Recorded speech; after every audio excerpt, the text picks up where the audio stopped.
They have some work to do, but I think it is capable, and we've had guys signed to the NFL before here, so. It's my dream. My dream is just to be successful. Especially coming from AIC, you're gonna have to do some big things. I would want to make it to the NFL or play at a higher level or getting paid. It's not, out of the ordinary. Truthfully, to make it to the NFL. Especially being a D2 school, and you're gonna have to go above and beyond in a lot of categories. Right now, Smallville is worried about getting to the NFL.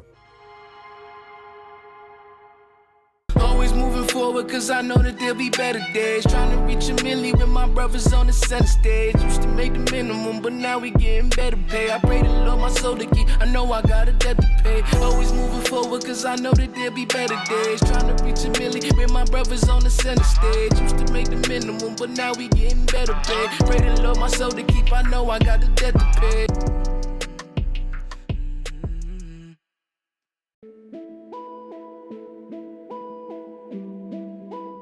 I grew up in Paterson, New Jersey. I moved to Hackensack my 9th grade year for high school, but I had a great experience there. It's a great, diverse city.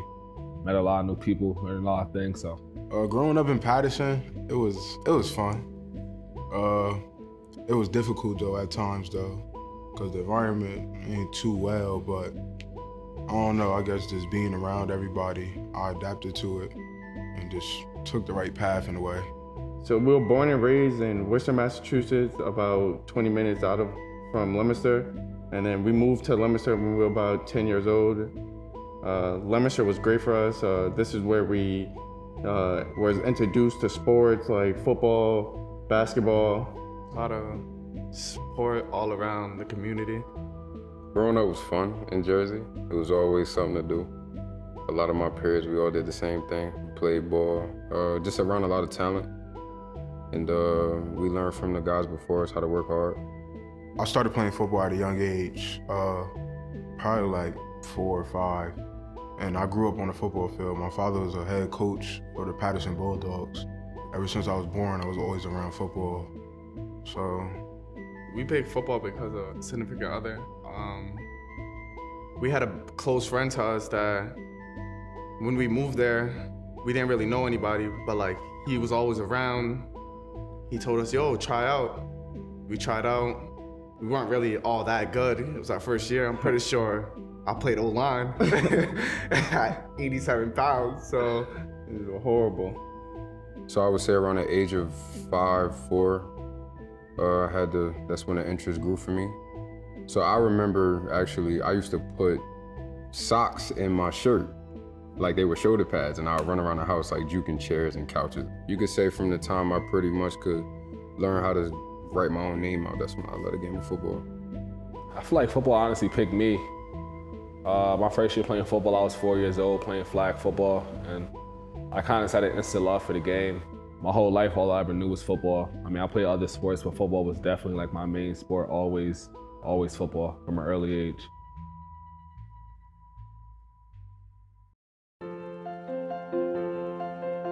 So like during the progress of it, like we started in the 5th grade. Like he said, we were old linemen.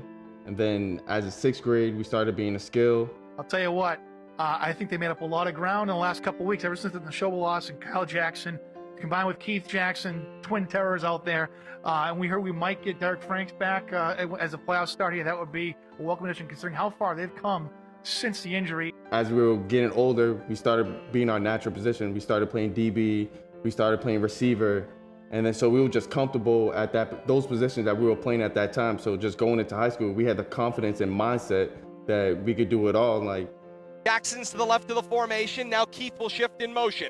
Snap, and Jackson gets the handoff. That is Keith Jackson. Turning the right corner on the end around. Got some room. Right sideline. The scamper for the end zone, and he's in.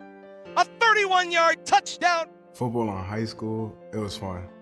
Because my freshman year coming in, a lot of the guys who were like seniors, juniors and stuff, I played with in Little League. So like getting up there was just like kind of the same stuff. And then by the time my junior year came, it was just fun. I enjoyed it. So my stepdad was my coach in high school. That was actually the reason why I ended up going to Hackensack, because they took the coaching job there. Honestly, that was like the best, worst experience of my life. Like, It was the best experience because I got to play for them, which is definitely a goal on mine, but worse because they definitely pushed me harder than anybody else on the team. Most kids would go home, play the game and stuff at 10 o'clock. I was up watching film and stuff like that. So, I mean, it definitely helped me a moment to the player I am today, but I say overall it was a great experience. Everybody I went to high school with, I grew up with them since I was a child. So just to be able to be with them and go through that process together, it was good. And plus we all wanted the same thing. So it wasn't too much of a distraction for us because the main ones close to me, we all was striving to go to college. Go to college and play ball, so it was easy for me.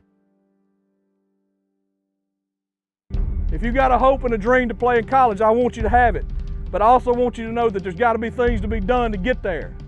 You need to remember these percentages: 4.5%, 1%, and 0.5%, and 1/10 of 1%. 4.5% represents the number of kids that will actually play somewhere in college. Only 1% will play at the Division I level, all D1 levels. What's 1/10 of 1%? The number of kids that will play in a major conference. But right now, if the dream is to play and get your education paid for, if not all of it, part of it, then you got to do the things necessary to get there. Zero. Coming out of high school, I didn't have a lot of offers. Recruiting process was crazy, man. It was hell.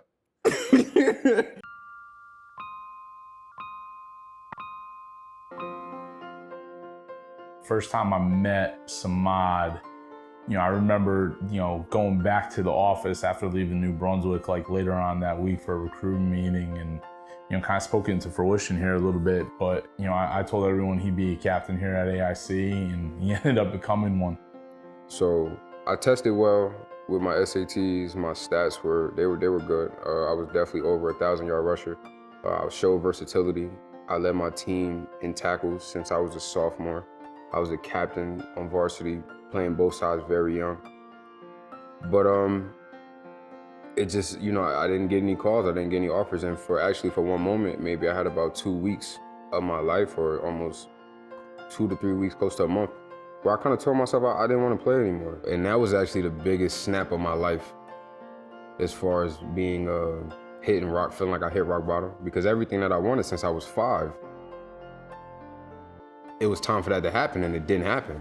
IT, I thought he was probably one of the best D linemen, but like he was a short guy, and I knew he could play at this level, and I thought it would take him 3 years to become somebody, and I was kind of right on track because him being the defensive lineman of the year in 2019 really shows that he was processed over everything, and he really believed in himself over everybody. I didn't go to camps and stuff like that, so I feel like that played a role in it. And like I wasn't like really dedicated my junior year. I feel like if I was dedicated, it would have been more for me. And then also my size as an athlete, I wasn't the biggest guy for my position. So a lot of teams would pass on me because of that. But when I took the highest division I can get to, and really like the best offer I can get, and I just proved myself. The Jackson twins, I personally didn't recruit, but I remember when they came in late February, early March, and those guys showed up late because you were trying to figure out like indoor track schedules and everything like that. But they're long DBs, played both corner and safety, and you thought they would really pan out somewhere. You just didn't know where. They're really good athletes, and they've done track and field here for the last 4 years, and guys, and those guys have really stepped up in the last 2 years there. What the coaches showed us coming in during the recruiting process, I had one of the assistant coaches at AIC come to my house in Leominster and pick us up and bring us on the visit because our mom couldn't take us. So that which showed me love to them. Like they showed love to us. So Jason Thompson was a guy who, when we recruited him, I thought, he's a big athletic kid. He played tight end, and I thought he'd be a 240-pound middle linebacker. By the time he left here, because when he came here, I think he was maybe 205. He was a skinny guy, and he's really matured, and he's become a captain for us. I had a lot of interest from a lot of different schools. Started off like my sophomore year. Had a lot of Ivy League schools as interest. And then from there, my junior year, I actually got injured my junior year. That kind of slowed down my recruiting process. I went to a couple camps, had a lot of D1 interest. Then my senior year, I had a good year. Ultimately, no schools pulled the plug, and then I ended up here at the great AIC.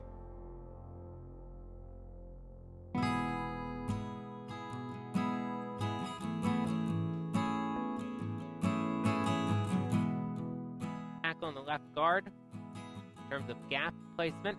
And a quick throw. It's bad up in the air. And it's under by Tolbert. He got it. He's got it. Oh, and nothing but green ahead of him. And he gets taken down inside the 10. The reason I picked AIC was due to the fact that, like I said, Ja was up here, and he was like a big person in my high school, which I looked up to. So I really wanted to play with him again.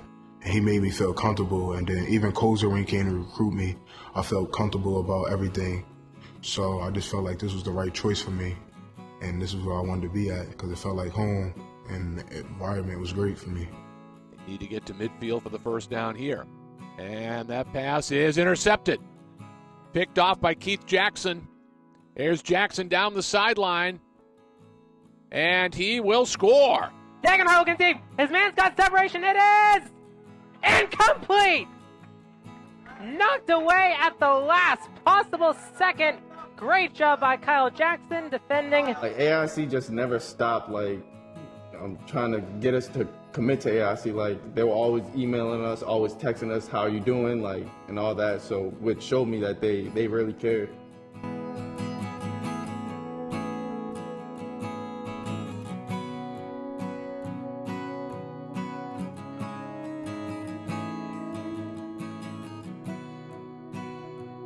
Almost. It's intercepted! Hello and welcome to the game. Jason Thompson, the linebacker. At the end of the day, when everything happened, it was just a fit for me. I ended up enrolling to a 4+1 program. I could get my master's in 1 year. It was a small field for me, which I kind of needed. Kind of felt like home. Kind of knew everybody on campus, which is definitely key to me. So just those factors right there. And then Coach Kozer recruited me. He was a good guy. Kind of kept it honest with me, and then that really impacted me coming here. Davila has the carry. He's still going. Samant Davila on a breakaway. Samant Davila, fast break, room service. One of my favorite coaches, Coach Macho, Italian dude, real cool dude. You know what I'm saying? He called me. It was a Saturday morning. I remember he called me. And I'm just waking up, and I had no plans on doing anything. I wasn't working out or nothing at this time. First time in my life. And he goes, "What the fuck are you doing?" Probably bleep that out, but that's exactly what he said. "What the fuck are you doing?" I'm like, "Coach Macho, what are you talking about? There's a school for you to go to. Get dressed." I'm like, "What do you mean get dressed?" You know what I'm saying? Are you going up there? And then I came up here, and I didn't know anything about the school.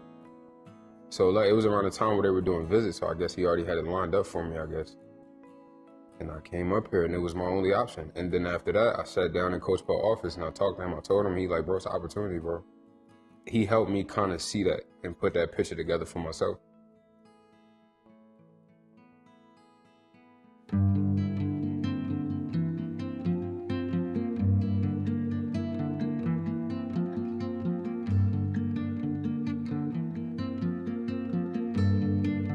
COVID, I think it's like, it kind of messed the season up, but it kind of helped the season also. Football, like, I feel like it's always like a hands-on thing. You gotta be there in person, like meetings and stuff like that. But another thing about COVID, I feel like it gave me an extra year, which it can help me prepare. So it just gave me time to build up and just keep getting better and learning new things.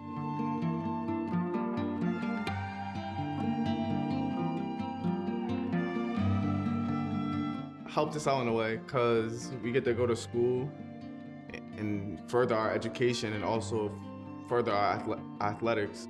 I think it furthered us and it kind of pushing us to work harder.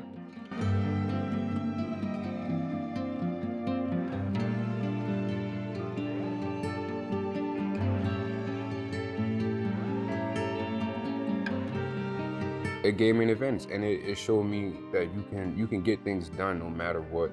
Because we had no gyms, nobody had gyms. It was no excuse. It was really raw intention. You had to really want to go do it. You really had to want to do it. So This whole pandemic showed if you really, really wanted what you said you wanted, especially if you was an athlete. One thing that you can't buy, one thing that you can't get back, we got back, which is time. I mean, when you're playing football your whole life, you're kind of in football, you kind of don't have that time to sit back and think about what you're gonna want to do after. Having COVID kind of forced me to find other interests, you know? Not being able to actually put pads on, not having games, it kind of forced me to actually sit down and think about what's my life after football. I mean, like you see with COVID, at any given moment, the game can be taken away from you. So I definitely say with COVID, that's one of the positives I can take out of it. It definitely kind of helped me key on what my life is without football and my life is after football.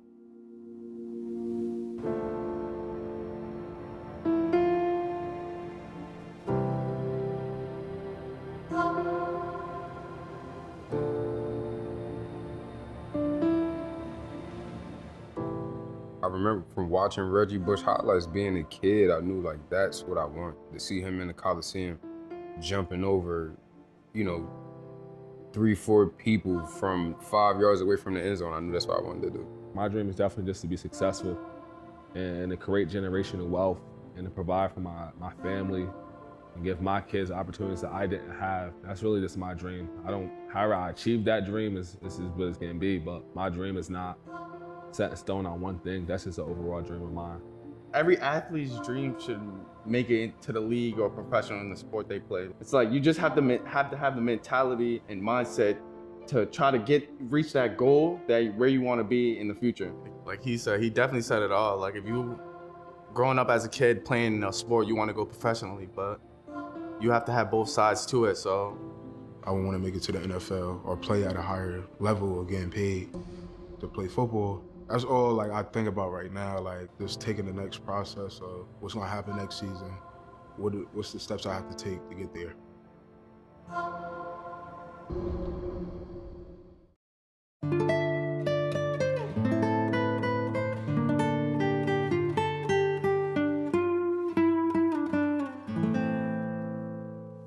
I just want to get into either the business world or coaching, which kind of tie into each other. And then at the end of the day, just giving back to my community. That's really my plan B. But in a crazy, wild situation that my plan B doesn't happen, I'm the type of person that I'm just gonna get up and go get it. So my plan B don't work out, what's my plan C? I want to be a mentor. Like I had these mentors in my life. I want to also mentor kids who might come from struggle plays, might have a tough times at certain things. So I just want to mentor them in a way that I was mentored too. I want to be a counselor. That's low-key what I'm doing right now. I'm getting my master's in counseling, so I would love to be in the school system, helping kids, giving back, and help them get to the next level. If things don't work with ball and that being priority one, these 2 degrees gonna have me, they're gonna put me somewhere. So I would use my degree to put me in a position to be underneath someone who is, who can be a good mentor for me. I kind of want to help out with the youth and kind of develop them because I'm a product of the system, so I only owe it up to my community to give back. So.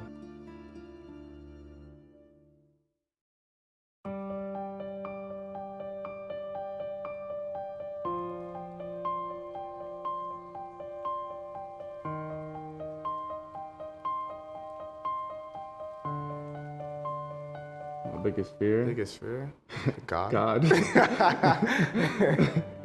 I really don't fear nothing. I'm going through any challenge. Any challenge I see, I love to face it. Like anything tough, like I said, I had many doubters in life.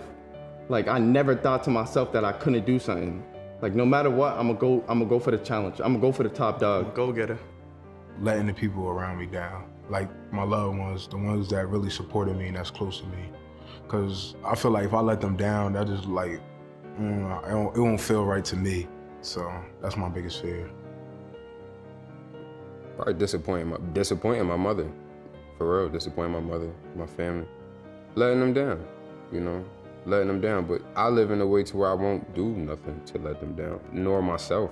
That's another one, is letting myself down. Cause we all know in our heads who we want to be, what our purest self would be, what our best self would be.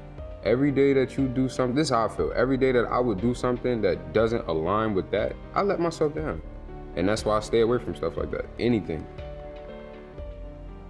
I say my biggest fear is not being a positive role model.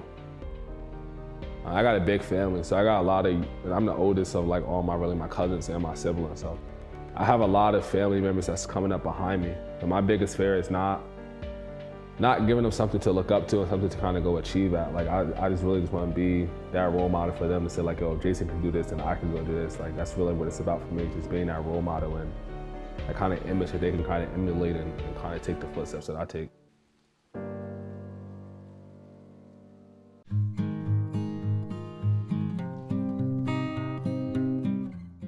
My why? I feel like I'm my why.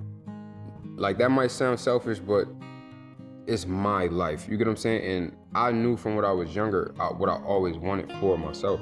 You know, I want to be bigger than just a football player, but right now, that's the biggest thing in my life at this phase. From 5 to however long this is gonna ride out till, this is the biggest phase for me. You get what I'm saying? So my why in that is to be the best version of myself. My why is my family. If you want to get a little bit deeper, my why is 100% my little brother.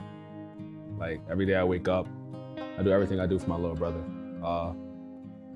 You know, when my dad passed away, I kind of wanted to step in and kind of be that positive male role model. I mean, where we from, a lot of minorities don't have a positive role model. That's a lot of times why they end up in situations they do. So for me, I would definitely want to be that role model for my little brother because he has a lot of reasons why he could take the wrong path. You know what I mean? He has a lot of odds stacked against him. So for me, it's really waking up every day and showing him the positive way, showing him to be an example. My why is probably my mother and my father, like my parents, my sister, because they've been there from the jump. They pushed me, they motivated me, helped me get to here. Like, I feel like I just owe them. Like, that's my biggest thing. Like, if I could repay my mother, my father, my sister, I would do it. My mom worked hard to get where she is now. Like she motivated me so much. Like seeing her struggle to get where we are today. Like that's what really gets me going. Like that's really why I'm here today. Like, and the thing that's always going in the back of my head is why stop now?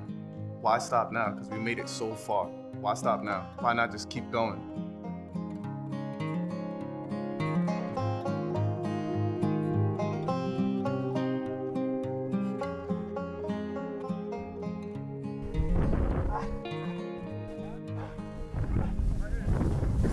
Slow down.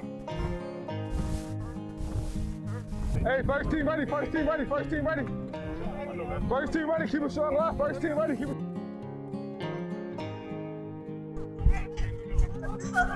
You good, Jesus? Dad inside, spin move outside. Fuck you talking about? Outside! Move! You got sacked! They call that the brother special.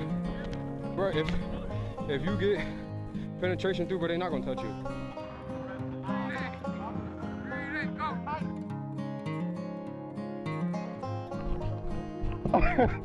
Nigga, get in there, bro.